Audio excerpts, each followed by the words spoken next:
Hi everyone, and welcome to video number 15 in the series on King Henry VIII and his ministers. Now, in the previous video we looked at how Cromwell had organised the annulment of Henry's marriage to Catherine of Aragon. With this success, and it was a huge success, because he'd obtained the annulment, this brought huge pleasure to King Henry VIII. And now it was the time for the payoff. 1981, a band, Teardrop Explodes. 'Cause I learned to accept my reward,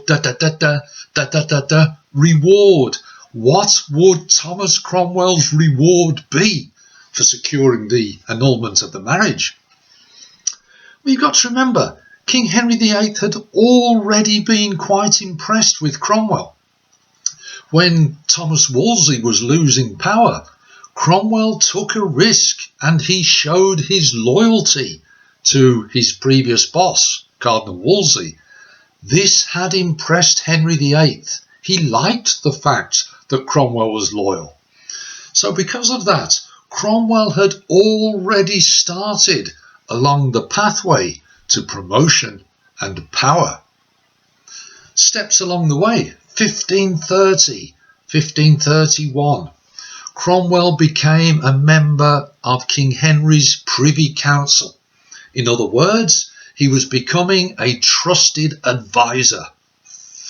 The next year, 1532, Cromwell became Master of the King's Jewels, looking after the jewels of the crown.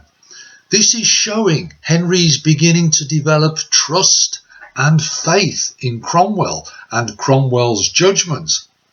Also, as a bonus for Cromwell, it allowed him access to the private rooms of Henry, so he's increasing the level of contact between himself and King Henry. Again, 1532, more promotion for Cromwell. He becomes Clerk of the Hanaper.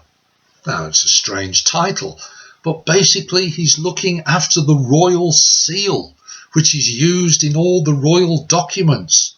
Cromwell was progressing up the ladder. He's establishing a career for himself with King Henry. And then, of course, we have the key year, 1533, the key that unlocks everything for Cromwell, because that was the year that the annulment of the marriage to Catherine of Aragon was secured. So, go back to that word, reward. What was Cromwell's reward for this? For solving the king's great matter.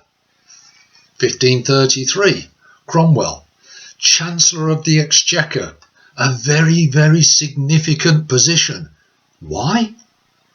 Because it's a position which collected revenue for the crown. It's all to do with establishing control of financial affairs. Just as in today's government, the Chancellor is a very important person. So back then, it was an important job, and it was Cromwell's. The same year, 1533, Cromwell became Master of the Rolls. Now, what's that? Master of the Rolls? Well, basically, it's like being the top lawyer in the land. And now Cromwell can influence legal affairs. So, Chancellor of the Exchequer, money. Master of the Rolls, the law. He was becoming a powerful person. 1534, the year after the annulment. Cromwell becomes Principal Secretary. In effect, he is now King Henry VIII's Chief Minister. He has replaced his previous boss, Thomas Wolsey. So, that was the key. The annulment led to these promotions. Thomas Cromwell, initials TC.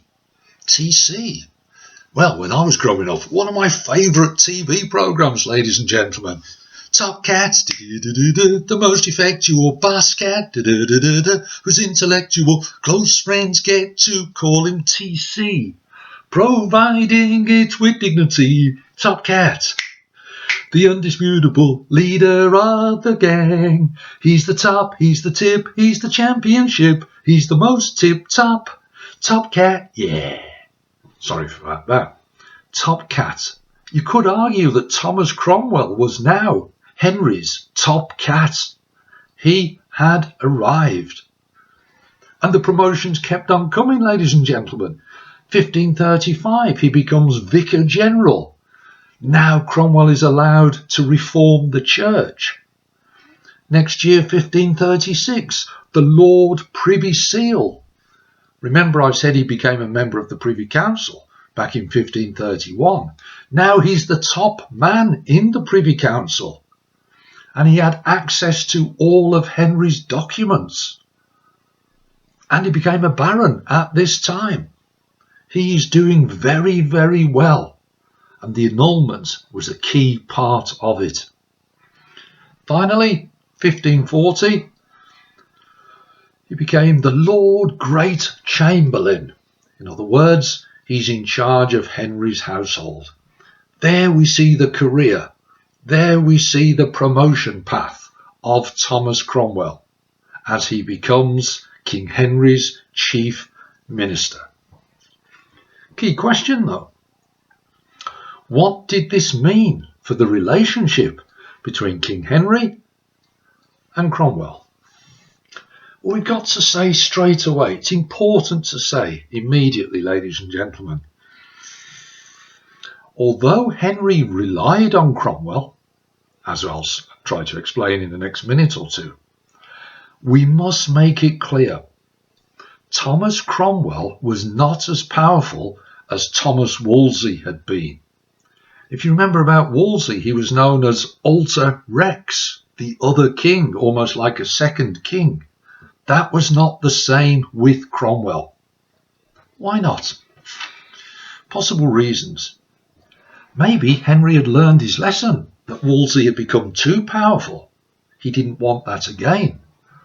Also, of course, by the 1530s, Henry himself was an older man, an older king, a wiser king. He had more experience. When he was a young man, he thought dealing with the government, dealing with administration was massively tedious and boring. He was a young man. He was interested in fun and pleasure and having a good time. Now that he was an older head, he was more interested in getting involved himself. He was no longer willing to leave it to somebody else. He wanted now to have a more direct role in government. So when we look at Cromwell, I think we need to say it was Cromwell's job to carry out the orders, the will, the ideas of Henry VIII. Henry did trust Cromwell. He admired Cromwell. Remember, he thought he was ruthless. He thought he was very hard-working. He thought he was very loyal. He thought he was very clever. Cromwell, he was quite an adept man at dealing with people. He had charm, he had wit. He was able, in a way, to possibly manipulate King Henry. So he had a way of suggesting things to Henry that allowed Henry to think, that was my idea in the first place. So the relationship between them is working well. Cromwell is doing a lot of the work for Henry. Henry trusts him, but remember that point. He's not as powerful as Wolsey had been. But Cromwell, in his position as new number one, the new chief minister, the pressure was on him. He would only maintain that position as long as he kept on solving the problems, the issues that were raised by Henry. Now, you could say that Cromwell, his job was he was an ideas man. And in his role as chief minister, he had 5 main areas, 5 main problems to work through. He had 5 ways to solve the problems of Henry. He had 5 ideas. Let's have a look at them. What were they? Number one, ideas. He had to try to increase Henry's power back here in England, increasing the power of Henry, particularly a possible union between England and Wales, strengthening the union, strengthening the power of government. So that's his first one, increasing Henry's power. Secondly, to defend England. England still had problems abroad. France, the Holy Roman Empire, these were Spain, these were areas and countries where there were challenges to England. So Cromwell has to try and advise Henry how best to defend England. Task number two. Task number three, remember I said he was Vicar General, help establish control of the Protestant Church. And that included carrying out the policy of the dissolution of the monasteries. More about that later. So that's his third area. The fourth one, arrange Henry's marriage. Well, remember, he was very much involved in helping to arrange the marriage of Anne Boleyn. But as we'll see, the problems kept on coming there. So that's his fourth area. And the final one, stop or squash any opposition to King Henry. And there were quite a few outbreaks or rebellions against the power of Henry. Most famous one, the Pilgrimage of Grace. So there are 5 key ideas.